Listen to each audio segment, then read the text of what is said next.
अब इसके बारे में हमको पॉइंट लिखने हैं, और पॉइंट लिखने का फॉर्मेट क्या होगा? सिंपल सा फॉर्मेट होगा कि हमने सबसे पहले मेन हेडिंग, देन जो है सब हेडिंग, देन उसको सब्सटेंशिएट करने के लिए हमारे पास भर भर के एग्जाम्पल। मॉडर्न हिस्ट्री का ये बहुत ही प्यारा क्वेश्चन है, बहुत ही स्ट्रेट फॉरवर्ड क्वेश्चन है, बट इस क्वेश्चन की डिमांड समझना बहुत इंपॉर्टेंट है ना। वो मैं ऐसा क्यों कह रहा हूँ, क्वेश्चन पढ़ने के बाद ही आपको पता लगेगा। देखिए क्वेश्चन कुछ इस प्रकार है कि भारत में हस्तशिल्प एवं कुटीर उद्योगों के ह्रास के लिए इंग्लैंड की औद्योगिक क्रांति कहां तक उत्तरदायी थी। मतलब कि यह है कि भारत में जैसे कि हस्तशिल्प और कुटीर उद्योग हैं, वो इंग्लैंड यानी कि जब हमारे जो ब्रिटिश सरकार है, जब उसका भारत में आगमन हुआ तो उसके बाद से ही जो भारत में एक समस्या देखने को मिली है वो है कि हस्तशिल्प और कुटीर उद्योगों का ह्रास। तो ये जो है ह्रास, ये इस ह्रास के लिए इंग्लैंड की औद्योगिक क्रांति कहाँ तक रेस्पॉन्सिबल है, कहाँ तक उत्तरदायी है। यानी कि इंग्लैंड में जैसे जैसे औद्योगिक क्रांति आई वैसे वैसे भारत में जो है हस्तशिल्प एवं कुटीर उद्योगों का विनाश होने लगा। तो ऐसा क्यों, ये क्वेश्चन में पूछा गया है। अच्छा, दूसरी बात है ना कि इस क्वेश्चन में, ये क्वेश्चन जो है हमारा 250 वर्ड्स का है, ठीक है, 250 वर्ड्स का है। तो अब देखो इस क्वेश्चन को हम डील कैसे करेंगे। सबसे पहले यहाँ के हमारे पास एक ही डिमांड हमको दिखाई दे रही है, वो है कि औद्योगिक क्रांति कहाँ तक उत्तरदायी है। पहली बात है कि आपसे पूछा गया है ना कि आप क्या एक तरीके से क्या आप इस बात से सहमत हो कि औद्योगिक क्रांति जो है वो उत्तरदायी थी, प्लस औद्योगिक क्रांति अगर उत्तरदायी थी तो कहां तक उत्तरदायी थी, दूसरी डिमांड। एक और तीसरी डिमांड भी है कि क्या सिर्फ और सिर्फ औद्योगिक क्रांति ही उत्तरदायी थी भारत में हस्तशिल्प एवं कुटीर उद्योगों के विनाश के लिए? नहीं, कुछ अन्य कारण भी है ना।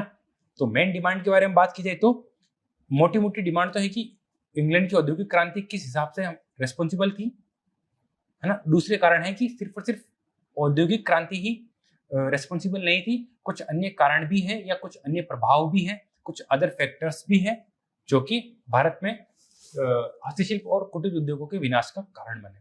तो हमारे पास दो प्रकार के कारणों का हमको वर्णन करना है। पहला कौन सा, औद्योगिक क्रांति, दूसरा जो है वो अदर फैक्टर्स। तो यहाँ पे हमारे पास मेन बॉडी के दो इंपॉर्टेंट जो है हमारे पास भाग हो जाएंगे। अच्छा, फिर एक तीसरी डिमांड भी हम यहाँ से जनरेट कर सकते हैं मेन बॉडी की। वो हम डिमांड कर सकते हैं कि देखो समस्या तो आपके सामने दिख रही है, तो क्या हमने कुछ प्रयास नहीं किए होंगे, यानी कि जो भारत के राष्ट्रवादी नेता हैं क्या इन्होंने इस समस्या को पार पाने के लिए कुछ कुछ कदम नहीं उठाए, कुछ और प्रयास नहीं किए? क्या हमने अपनी जो स्वदेशी इंडस्ट्रीज है उसको प्रोटेक्ट करने के लिए हमने कुछ स्टेप नहीं उठाए? बिल्कुल उठाए। तो उन स्टेप्स का भी हम वर्णन कर सकते हैं। तो ये हो गई हमारी तीसरी डिमांड। तो देखो इस क्वेश्चन में सिर्फ और सिर्फ जो है आपको एक ही डिमांड पूछी गई है ना, कि भाई कहां तक उत्तरदायी है। आपने कहां तक उत्तरदायी है इस कीवर्ड को लेके आपने दो डिमांड जनरेट की। फर्स्ट, इंग्लैंड की औद्योगिक क्रांति सच में रेस्पॉन्सिबल है। सेकंड, कि कुछ अदर फैक्टर्स भी है। और तीसरी डिमांड जो आपने जनरेट की आपके खुद के दिमाग से, वो है कि भारत के राष्ट्रवादियों ने इस समस्या को पार पाने के लिए कौन कौन से कदम उठाए। तो इनका भी आप वर्णन कर सकते हो। तो चलिए हम स्टार्ट करते हैं इंट्रोडक्शन से। तो हम डायरेक्टली आंसर लिखना स्टार्ट करते हैं, क्योंकि अब आप समझ ही गए कि इंट्रोडक्शन में हमारा क्या आएगा। तो एक बार हम उत्तर स्टार्ट करते हैं ना। उत्तर में देखो इंग्लैंड की औद्योगिक क्रांति के बारे में पूछा गया, और जब भी हिस्ट्री का क्वेश्चन आया मैंने आपको कहा है कि आप जो है टाइमलाइन के बारे में आप बता सकते हो। तो इंग्लैंड की औद्योगिक क्रांति लगभग 18वीं सदी की स्टार्टिंग में आई थी, है ना। तो ये आप बात आप जो है बता सकते हो, है ना, कि भाई औद्योगिक क्रांति की शुरुआत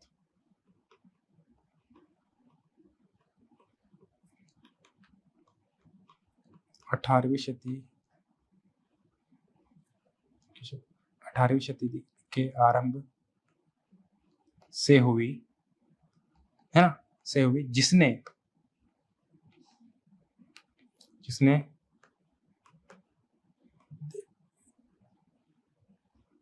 देश की आर्थिक, सामाजिक व राजनीतिक परिदृश्य को बदला, यानी कि परिदृश्य को बदल दिया। बदल दिया। यहाँ से जो है आप एंड कर सकते हो, है ना। तो इंट्रोडक्शन में हमने इसकी शुरुआत कहाँ से हुई ये बता दिया, ठीक है। अच्छा, अब ये है कि इंग्लैंड की औद्योगिक क्रांति कहाँ तक उत्तरदायी थी, तो ये हमारी मेन डिमांड 1 है। तो आप सीधा जो है डिमांड 1 पे आप प्रोसीड कर सकते हो, है ना। डिमांड 1 क्या होगी हमारी, कि भाई की औद्योगिक क्रांति जो है वो रिस्पॉन्सिबल थी, है ना। तो वो होगी हमारी हस्तशिल्प व कुटीर उद्योगों के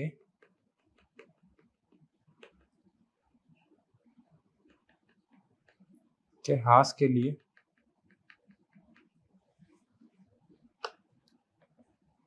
इंग्लैंड की औद्योगिक क्रांति।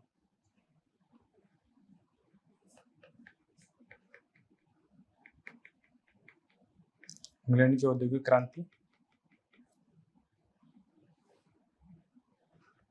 उत्तरदायी, ठीक है। और यूं करके आप इसको बॉक्स में पैक कर सकते हो, ठीक है।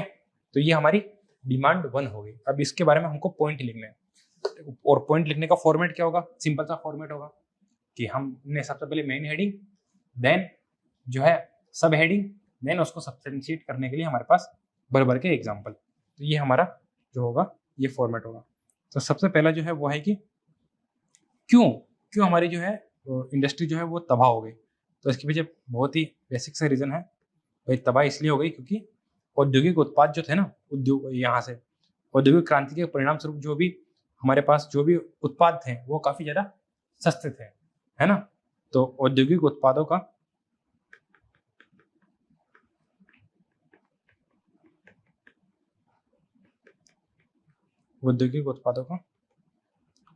सस्ता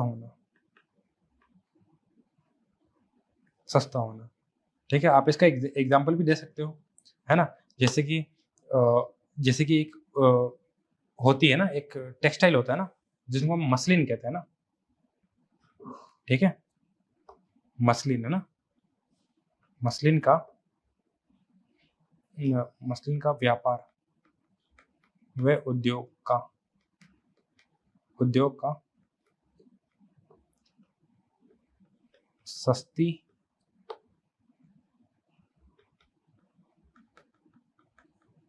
औद्योगिक टेक्सटाइल उत्पाद है ना, सस्ती औद्योगिक टेक्सटाइल उत्पाद के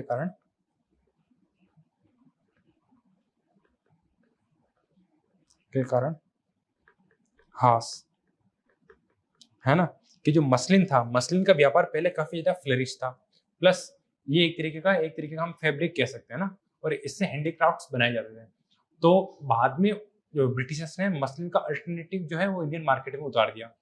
तो सिंपल सी बात है यार, अगर आपके पास 2 ऑप्शन है, एक ऑप्शन जो है वो महंगा है, एक ऑप्शन जो है वो सस्ता है, तो आप सस्ते ऑप्शन को ही चुनोगे यदि क्वालिटी जो है वो 19-20 है। तो सिंपल सा है। तो ये एक तो कारण ये था। दूसरा है कि ब्रिटिश वस्तुओं का आयात करना,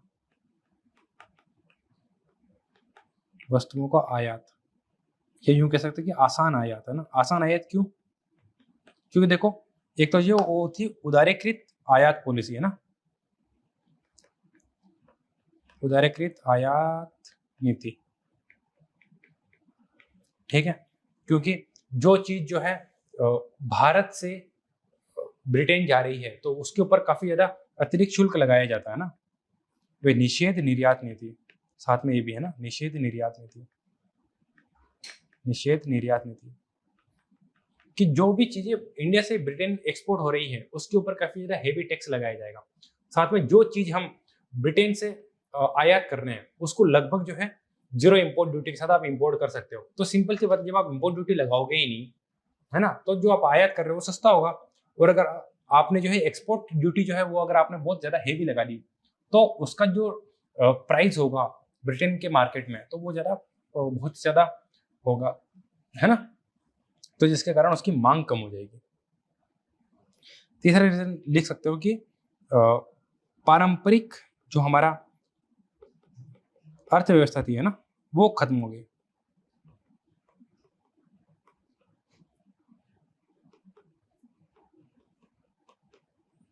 है ना, जैसे कि स्थानीय लेवल पे जो हमारे वो थे वीवर्स थे ना, बुनाई करता, है ना, बुनाई करता स्थानीय लेवल पर, या यूं कह सकते हो कि क्राफ्टमैन, है ना, हस्तशिल्पकार,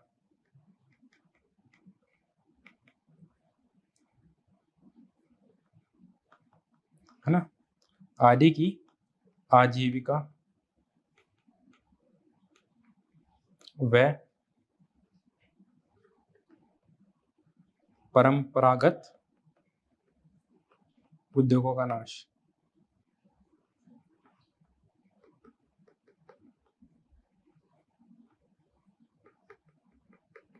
उद्योगों का नाश। एग्जाम्पल इंडियन सिल्क का आप एग्जाम्पल ले सकते हो, एंड कॉटन, कॉटन इंडस्ट्री को बहुत ज्यादा जो है नुकसान का सामना करना पड़ा था, है ना, क्योंकि अब सिंथेटिक फैब्रिक आ गए थे, उसके कारण बनने वाले पॉलिएस्टर वाले जो है वो शर्ट पैंट वो चलने लगी थी, है ना, तो जिससे कॉटन की डिमांड कम हो गई, तो वो वहां से नुकसान हो गया। इसके अलावा जो है कंज्यूमर प्रेफरेंस है ना, यानी कि जो उपभोक्ता के जो मूल्य हैं वो भी चेंज हो गए, उपभोक्ता का व्यवहार बदल गया, तो उपभोक्ता का बदलता व्यवहार,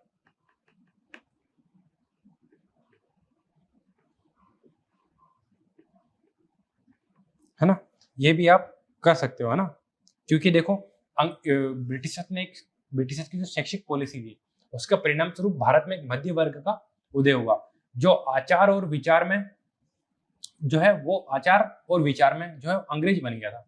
तो उन्होंने, तो वो जो वर्ग था उसने जो भी ब्रिटिशर्स जो भी पॉलिसी लागू करते हैं, है ना, चाहे वो आर्थिक नीति हो राजनीतिक नीति हो, उनका समर्थन करता बन गया था। तो उनको ये लगता था कि हम जो है एक तरीके से ब्रिटिश वस्तुओं अगर खरीदेंगे तो हम देश को एक तरीके से प्रमोट कर रहे हैं, तो उनका विचार ये था, है ना। तो उपभोक्ता का बदलता व्यवहार ये भी एक है ना। इसके अलावा पांचों जो है वो है संरक्षण में कमी। संरक्षण में कमी कैसे? क्योंकि देखो यार, ओवरऑल जो हमारे राजा महाराजा थे वही जो है इन लोकल आर्टिसंस को जो है वो पनाह देते थे, संरक्षण देते थे, परंतु जैसे ही सहायक संधि पॉलिसी हो, है ना, या जैसे कि गोद निषेध की नीति हो, इस सब के कारण क्या हो गया कि लोकल लेवल पे जो हमारे राजा महाराजा थे वो नहीं रहे, है। अब उनके स्थान किसने ले लिया?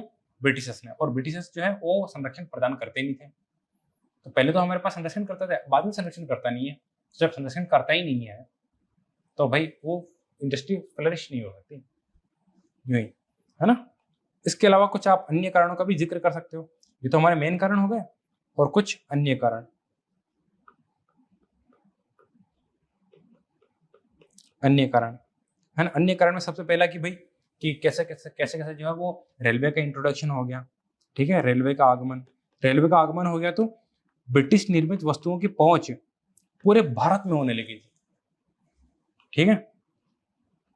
दूसरा है कि भाई उद्योग संरक्षण नीति की अभाव था, उद्योग संरक्षण नीति का अभाव। ऐसी कोई नीति नहीं थी जो भारतीय उद्योगों को संरक्षण प्रदान करे, ठीक है। इसके अलावा आप ये कह सकते हो कि जो हमारे ड्रेन ऑफ वेल्थ है ना, वो वाली ड्रेन ऑफ वेल्थ वो काफी ज्यादा हो रहा था भारत से।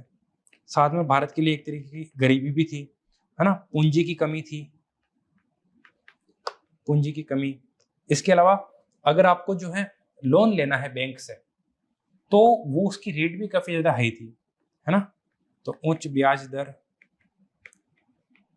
है ना। साथ में ऋण हेतु जो है आपको जमींदारों पर निर्भर रहना पड़ता था, ऋण हेतु जमींदारों साहूकारों पर निर्भर था, और साहूकार जो थे वो काफी उच्च उच्च या अधिक दर पर जो है ऋण देते थे। तो ये चीज आपको पता होनी चाहिए, ठीक है। एक और आप कारण लिख सकते हो कि यार देखो, ये जितने भी लघु एवं कुटीर उद्योग थे ये कृषि आधारित उत्पादों का यूज करते थे। जैसे कि जो हमारा, अगर मैं बात करूंगा हथकरघा उद्योग है तो वो इनपुट के रूप में कॉटन का यूज करता है। इसके अलावा जूट उद्योग है तो वो इनपुट के रूप में जो हमारे जूट फैब्रिक होता है उसका यूज करता है। लेकिन अगर अगर मान लो किसी पर्टिकुलर क्षेत्र में अगर अकाल ही आ जाए तो अकाल आ जाने के कारण जो हमारा व्यावसायिक प्रोडक्शन है कच्चा मालों का जो प्रोडक्शन है वो काफ़ी कम हो जाएगा। वो अगर काफ़ी कम हो गया तो फिर उसका इम्पैक्ट जो है हमको इंडस्ट्री पे भी देखने को मिलेगा, है ना। फिर उसका इम्पैक्ट हमको हेल्थ पे भी देखने को मिलेगा, है ना। तो ये अगला हमारा पॉइंट रहेगा कि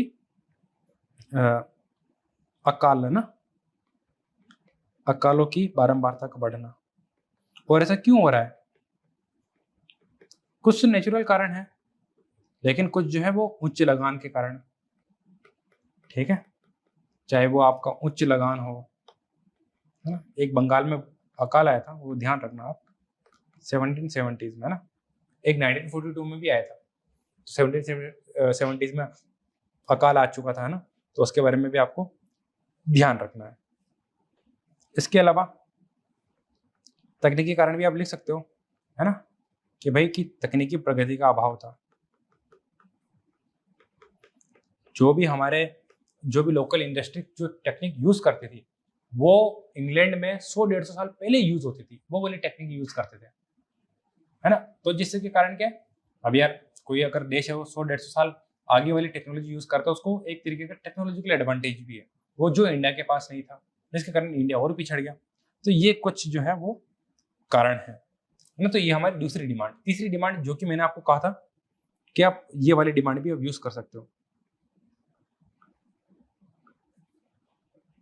हाँ। थर्ड डिमांड हमारी क्या थी कि राष्ट्रवादियों के क्या क्या प्रयास थे। राष्ट्रवादियों के प्रयास,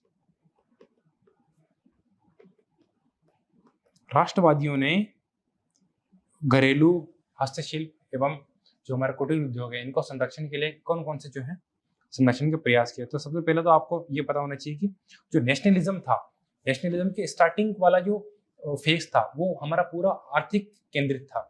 तो जो हमारा नेशनलिज्म था वो स्टार्टिंग में आर्थिक राष्ट्रवाद था, ये बात आपको पता होनी चाहिए। तभी तो हम कहते हैं कि राष्ट्रवाद अपने आरंभिक स्तर में आर्थिक स्वरूप लिए हुए था, तो वो इसीलिए कहते हैं क्योंकि आर्थिक राष्ट्रवाद था, है ना।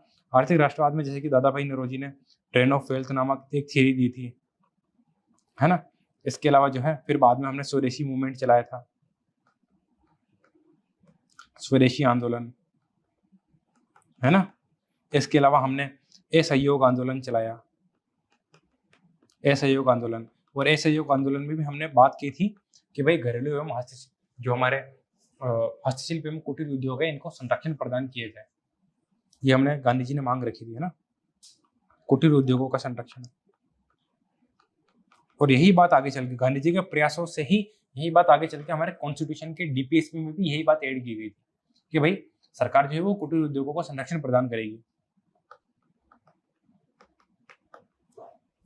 ठीक है। दूसरा वो है कि कुछ शैक्षिक प्रयास भी किए गए, जैसे कि रविन्द्रनाथ टैगोर जी द्वारा ना शांति निकेतन की स्थापना, ठीक है। ये भी आप याद रख सकते हो, है ना। 1901 शांति निकेतन की उन्होंने स्थापना की थी, जिसके माध्यम से शांति निकेतन में जो है वो परंपरागत जो हमारी विधियां होती है उनको सिखाया जाता था, जिससे कि आदमी आत्मनिर्भर बने। इसके अलावा आप ये भी आप कह सकते हो कि कई तरीके के जो है संगठनों का निर्माण हुआ, संगठनों जैसे कि एटक बहुत इंपॉर्टेंट प्रयास है, ऑल इंडिया, है ना, एटक, है ना, all India trade union Congress, AITUC की स्थापना हुई थी, है ना। इसके अलावा जो है कई तरीके की और भी संस्थाएं एटक के अलावा। इसके अलावा ऑल इंडिया जो अपना स्पिनर्स एसोसिएशन है उसकी स्थापना भी हुई 1938 में, ठीक है। तो इन सब की स्थापना हुई। तो ये कुछ जो है इनिशिएटिव्स थे। इसके अलावा जो हमारे केमिकल इंडस्ट्री है ना, साथ में माचिस उद्योग है, इन सब में जो है भारत का ही पैसा लगा हुआ था, ये भी आप लिख सकते हो, है ना। चौथा पॉइंट आप ये ऐड कर सकते हो कि जो हमारा माचिस उद्योग है ना, माचिस उद्योग केमिकल इंडस्ट्री है ना, बंगाल केमिकल की हमने स्थापना की थी में भारतीय पूंजी।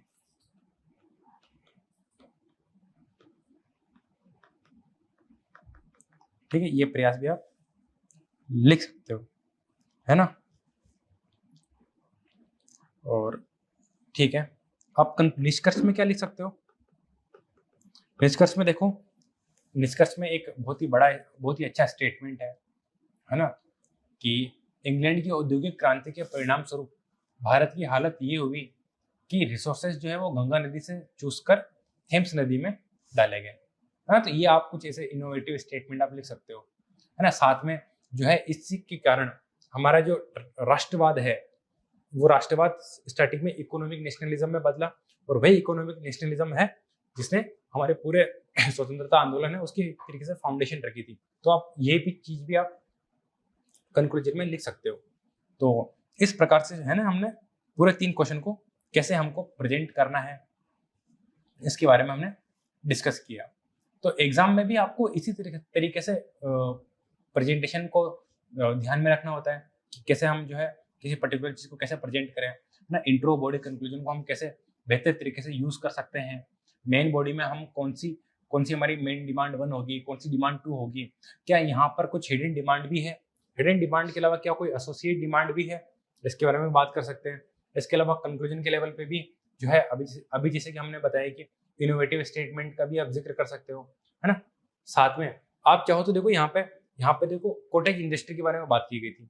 तो यहाँ पर कॉटेज इंडस्ट्री के बारे में अगर बात की गई तो आप रिसेंट टाइम का भी एग्जांपल ले सकते हो कि जैसे कॉटेज इंडस्ट्री या टेक्सटाइल इंडस्ट्री है जो कि हमारी जीडीपी में लगभग 2.3% का योगदान देती है ना। एक्सपोर्ट में जो है वो 10% से अधिक का योगदान देती है। तो ऐसा आप चाहो तो डेटा लिख सकते हो। तो मैं सिर्फ आपको डायमेंशन दे रहा हूँ कि आप इन डायमेंशन में सोच सकते हो, है ना। साथ में छुपी हुई डिमांड को कैसे पकड़ना है वो भी मैंने आपको बता दिया। तो इस हिसाब से हमने पूरे 3 क्वेश्चन को डिटेल्ड वैसे डिस्कस किया।